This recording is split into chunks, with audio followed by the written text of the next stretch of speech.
நமக்கு வந்து Georgia Melanie Italy prime minister இருக்காங்க இல்லையா, அவங்க வந்து ஒரு அருமையான கருத்தை சொல்லியிருக்காங்க.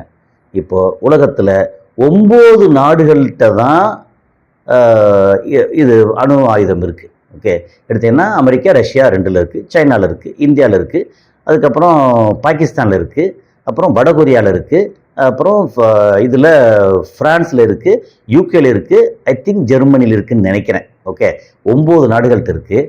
இந்த 9 நாடுகளில் கடந்த ஒரு 75-80 வருஷத்தில் ஓகே ஒரே ஒரு நாடு மட்டும்தான் அணு ஆயுதத்தை பயன்படுத்தி இருக்கு. அந்த நாடு அமெரிக்கா. அந்த அமெரிக்கா சொல்லுது, ஈரானை நாங்கள் அணு ஆயுதம் செய்ய விடமாட்டோம், அது செய்யவே கூடாது. அது எப்படி அங்கே அணு ஆயுதம் செய்யலாம்? சரி, ஓன்ட்ட இவ்வளோ இருக்கலப்பா, நான் வச்சிருக்கிறது வேற. சரி, அப்போ வந்து இஸ்ரேல் அணு ஆயுதம் வச்சிருக்க சொல்கிறாங்களே, அது வேற. ஆனால் ஈரான் வந்து மோசம்.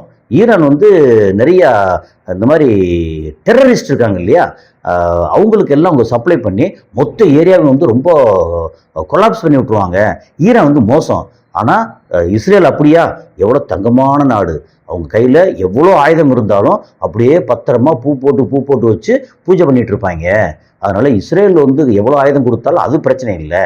ஆனால் இந்த மாதிரி ஈரான் வந்து பயங்கர மோசம். இங்கே பார்த்தீங்கன்னா இஸ்ரேலில் எந்த அடி அடிச்சிருக்காங்க, அப்புறம் துபாயில், அபுதாபியில், பஹ்ரைனில் எவ்வளோ அடிச்சிருக்காங்க. அதனால எந்த காரணத்தை கொண்டும் நாங்கள் வந்து ஈரான் என்ரிச் பண்ணுறதை அனுமதிக்கவே முடியாது அப்படின்னு ஒரு பக்கம் வந்து அவர் சொல்லிட்டு இருக்கிறாரு.